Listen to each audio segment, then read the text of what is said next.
안녕하세요, 여러분. 오늘 이 영상에서는 한국과 아주 가까운 나라이면서 양국 국민들 간의 교류가 매우 많은 베트남의 경제 위기론과 동남아시아 지역에서의 기회 및 영향에 대해 이야기해 보려고 합니다. 최근 베트남의 경제 위기론이 대두되고 있는데 이는 다른 동남아시아 국가들에게 기회가 될 수 있으며 중국의 남중국해 패권 확장에도 영향을 미칠 것으로 보입니다. 또 베트남을 대신해서 한인들이 진출할 수 있는 다른 동남아시아 국가 혹은 다른 국가들에 대해서 살펴봅니다. 국토전략TV? 최근 한국과의 교류와 협력이 많은 베트남은 서방 진영의 자본을 통해 국가가 성장하였지만 현재 베트남 경제 위기론이 확산되며 다소 국제적 우려를 낳고 있습니다. 경제적으로 베트남이 크게 성장하고 또 군사적으로도 성장을 해야 베트남이 남중국해에서의 패권 확장을 노리는 중국을 견제를 할 수 있는데 이렇게 경제적으로 몰락의 위기를 가다가는 베트남이 자칫 중국의 협조적인 나라가 될 수 있다는 우려까지 생깁니다. 그럼 어떠한 이슈가 있는지 하나씩 살펴봅니다. 첫 번째, 남사군도 분쟁. 베트남과 중국의 무력 충돌. 남사군도 분쟁은 중국, 베트남, 필리핀, 말레이시아, 브루나이, 대만 등 여러 나라들이 해당 지역의 영토 및 자원에 대한 주장을 하는 복잡한 국제 분쟁입니다. 이 분쟁은 국제정치, 군사 전략, 자원 경쟁 등 다양한 요소들이 교차하는 현상으로 이해할 수 있습니다. 그러나 가장 중요한 사건은 바로 중국과 베트남 사이의 서사군도 분쟁입니다. 중국과 베트남 사이의 역사적 사건 중 가장 중요한 것은 1974년의 서사군도 전투와 1988년의 존슨 남암초 점령 사건이 있습니다. 두 사건 모두 양쪽에 수만 명의 민간인 및 군인들의 희생자가 발생했던 사건입니다. 결과적으로 베트남의 전략적 패배를 가져왔던 사건입니다. 베트남은 존슨남 암초를 시효지배하고 있다가 중국에게 완전히 빼앗기고 말았습니다. 우리로 따지면 이어도와 같은 암초이지만 현재 중국은 암초뿐이던 이곳에 인공섬을 크게 짓고 시효지배를 하고 있습니다. 1979년도에 중국의 침략은 베트남 북부지방에 대한 야욕을 드러냈던 사건입니다.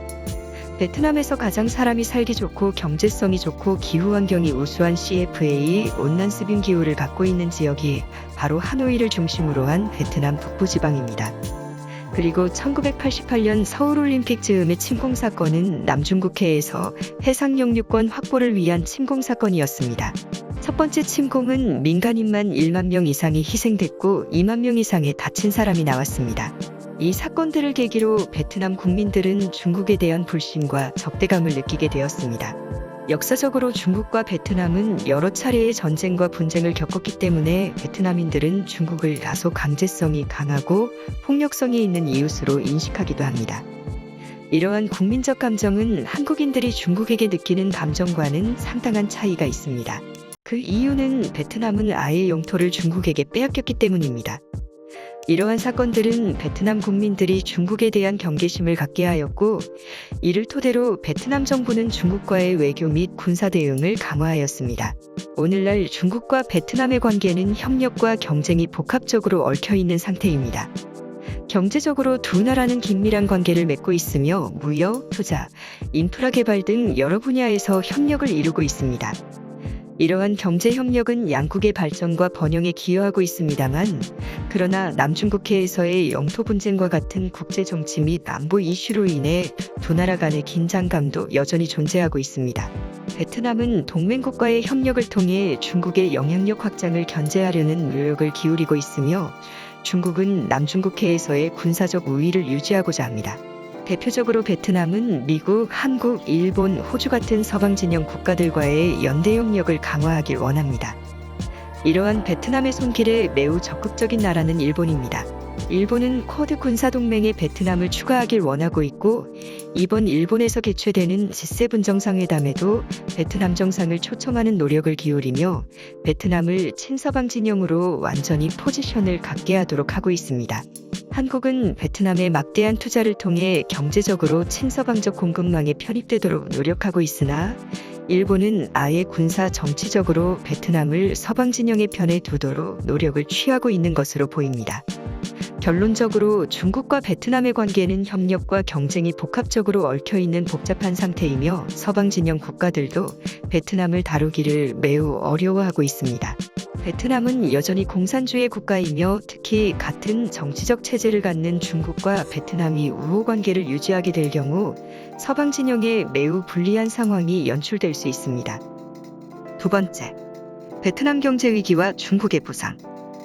베트남 경제 위기론이 확산되고 있습니다. 니혼게이자이에 따르면 베트남 경제 성장률이 3%대에 그칠 것이라고 전망했습니다. 거의 선진국 수준의 경제 성장률로 5% 이상 10%대 경제 성장률이 나와야 할 개발도상국 입장에서는 매우 저성장의 기조입니다. 게다가 세계적인 경기 위축으로 수출액이 크게 줄어들었고 해외 투자 기업, 특히 베트남 최대 투자국가인 한국의 투자액이 전년 대비 크게 감소한 상황으로 외국인 투자자들이 베트남에 투자할 여력이 점점 사라지고 있습니다. 외국 기업들이 베트남 투자를 꺼리는 이유 중에는 베트남에서 벌어들인 자본을 해외로 빼돌리는 게 매우 어렵다는 이유가 있습니다. 베트남에서 막대한 투자 이익을 거두어도 베트남 정부 당국이 여러 가지 페널티를 먹여 각종 부담금을 안겨 해외 대기업들이 베트남에서 자본을 빼돌리지 못하도록 강한 정책을 취하고 있습니다. 이것은 대기업에만 적용되는 게 아니라 개인 소규모 비즈니스에도 해당되어 많은 한인들이 베트남에 진출을 했다가 실패하여 한국으로 돌아오는 경우가 많아 해외 투자자들이 돈을 벌기 쉬운 구조, 자금의 흐름이 자유로운 싱가포르와 같은 개방적인 나라가 되지 않고서는 더 이상 베트남에 해외 기업들이 투자하는 것은 어려울 것이라는 의견이 나옵니다. 게다가 베트남 내수 경기를 지탱해온 부동산 경기 침체까지 더해지면서 베트남에서는 금리를 인하해가면서까지 부동산 경기를 부양하려 하였으나 오히려 외국 자본이 빠져나가는 상황이 연출되면서 베트남 경제가 총체적인 난국이 되어버린 상황입니다. 이러한 상황은 동남아시아에서 패권 확대를 노리고 있는 중국에겐 매우 기회로 다가옵니다. 남중국해에서 베트남과 영유권 분쟁이 있는 섬들을 놓고 중국과 베트남이 평화협정 혹은 갈등을 마무리 짓는 등의 협상이 이루어지고 베트남이 중국의 경제권에 흡수될 수 있을 것이라는 우려까지 상존합니다. 하지만 아직까지 중국이 상하이 협력기구에 베트남을 포함시키려는 움직임을 보이고 있지는 않고 있으나 동남아시아로의 확장을 진행 중입니다. 대표적으로 미얀마와 캄보디아가 상하이 협력기구의 대화 파트너로 포함된 상황으로 베트남의 경제 위기가 가속화된다면 위안화 자금의 달콤한 유혹을 이기긴 어려울 수 있을 것이란 우려도 상존합니다. 현재 중국은 유라시아 대륙의 대부분의 국가들을 상하이 협력기구 회원에 가입시킨 상황이며 중동 지역으로 확대시키고 있고 동남아시아도 그 핵심 대상 국가들입니다. 베트남과는 남사군도에서의 갈등 해결을 위한 합의만 있게 된다면 손쉽게 베트남을 중국의 편으로 끌어들이고 경제적으로 어려운 베트남을 중국의 경제적 영향권 아래 둘 수 있는 상황입니다. 중국은 현재 상하이 협력기구를 통해서 달러화를 대체할 실물을 기반으로 한 새로운 기축 통화 질서를 만들려 준비하며 브릭스와 같은 자원 강국을 불러 모을 뿐 아니라 동남아, 중앙아시아, 중동 국가들을 모집하고 있습니다. 그중 베트남은 중국의 핵심적 대상입니다. 세 번째, 필리핀 대환론. 베트남을 대체할 수 있는 나라로 거론되는 나라는 바로 필리핀입니다. 필리핀은 베트남과 달리 안보에 리스크가 없고 건국 이후 지속적으로 민주주의 진영에 있었던 나라입니다. 필리핀은 영어를 공식어로 사용하며 영어 구사 인구 비율이 높아서 한국 투자자들이 의사소통에 어려움을 겪지 않습니다. 또한 필리핀과 한국은 역사적으로 한국전쟁 이후 파병국가로서 동맹 우호 교류가 활발하여 상호 간의 이해와 협력이 더 원활합니다. 심지어 민간인 투자자들, 민간인 이민자들도 공용 언어가 영어라는 점에 있어서 영미권의 선진국가보다 저렴하게 자녀들을 영어권 국가에서 키우기에 매우 좋은 환경을 갖고 있는 나라로 각광받습니다. 특히 필리핀 제2도시 세부섬은 한인 밀도가 매우 높은 지역입니다. 작은 섬에 무려 7만여 명 이상의 한국인들이 거주하고 있고 또 2018년 기준 코피노의 인구도 4만 명에 달해 아마 해외에서 가장 한인 밀도가 높은 지역이 필리핀 세부섬일 가능성까지 보일 정도입니다. 또 베트남 대비 필리핀은 치안과 안보 환경이 우수하다는 측면이 있습니다. 1990년대 철수했던 미군 부대가 필리핀에 다시 주둔하기로 결정되면서 이는 필리핀의 안보와 치안에 긍정적인 영향을 미치고 있습니다. 필리핀의 치안 안보 환경이 월등하게 좋아졌습니다. 먼저 필리핀은 그동안 필리핀이 점유 중이던 남초에서 중국에게 군사적 공격을 당했을 뿐 아니라 필리핀 은국민다나오 섬에서 친중 마오이스트 반군 집단에게 무력 반란이 일어나는 등 국가적 혼란이 매우 심했습니다. 하지만 최근 다시 미군이 주둔하면서 필리핀의 국방력을 강화시키는 데 도움이 되고 있습니다. 대부분의 반군 토벌이 성공적으로 진행되고 있고 더 이상 중국도 전처럼 필리핀의 역에 잘 얼씬거리지 못하고 있습니다. 이로 인해 필리핀은 주변 국가들과의 갈등이나 위협에 대비할 수 있는 더 확고한 입장을 가질 수 있게 되고 있습니다.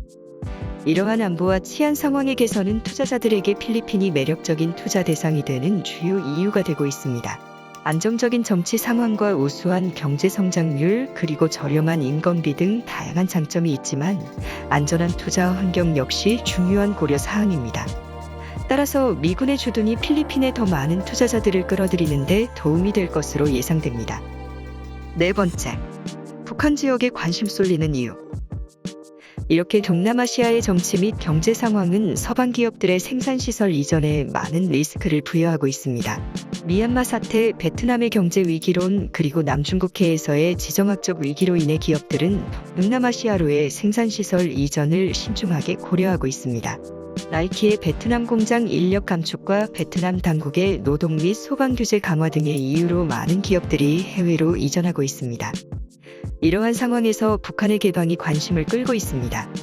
현재 북한에는 정치적 불안정, 경제 제재, 인권 문제 등의 여러 문제들이 있으나 이러한 문제가 일괄타결되는 사건이 일어나게 될 경우 동남아시아 대비 어마어마한 생산기지가 될 가능성이 있기 때문입니다.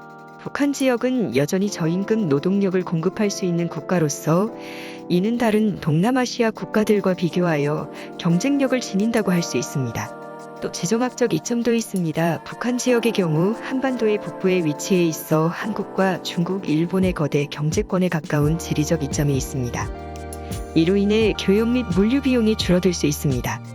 그러나 지난 개성공단에서의 사례를 통해 정치적 리스크가 순식간에 기업들의 자산을 잃게 할 수 있다는 어마어마한 리스크가 있으나 한반도 통일이나 평화체제 구축 등의 변수가 있게 될 경우 세계의 생산기지를 집약시킬 수 있을 가능성이 있습니다. 최근 베트남 위기론이 대두되면서 동남아시아 신흥국가들이 해외 자본 유출이 또 인허가 등에 대해서 좀 더 유연해질 필요가 있다는 지적이 나옵니다. 그렇지만 베트남은 포기할 수 없는 지역입니다. 베트남은 동남아 지역에 속해 있지만 정서적으로 동북아시아의 문화를 가지고 있습니다. 한자 문화와 유교 기반의 예절 문화가 여전히 남아있으며 무엇보다 중국 견제 전략에 있어서 베트남만큼 효과적인 견제 국가가 없기 때문입니다. 그럼 국토전략TV 이상으로 오늘의 영상을 마치겠습니다. 감사합니다. 여러분들의 생각은 어떠한지 궁금합니다. 베트남의 경제 위기가 동남아시아 지역의 발전과 패권 변화에 어떤 영향을 미칠지에 대해 댓글로 자신의 의견을 나눠주세요. 또는 베트남의 역할과 그 외 동남아시아 국가들의 성장 가능성에 대한 여러분의 견해도 궁금하니 알려주세요. 여러분, 국토전략TV에서 특별한 이벤트를 진행 중입니다. 단돈 990원으로 정예회원이 되어 다양한 혜택을 누리실 수 있는 기회를 잡아보세요. 정예회원으로 가입하시면 비공개 영상 시청이 가능하게 되어 더 많은 정보와 재미있는 콘텐츠를 만나보실 수 있습니다. 또한 이모티콘 사용 권한이 주어져 더 다양한 표현을 사용하며 소통하실 수 있고 아이디 옆에 회원 전용 배지가 달리게 되어 다른 분들에게도 여러분이 정예회원임을 알리실 수 있습니다. 많은 참여 부탁드리며 국토전략TV와 함께 더 알찬 시간 보내실 수 있도록 끊임없이 노력하겠습니다. 감사합니다.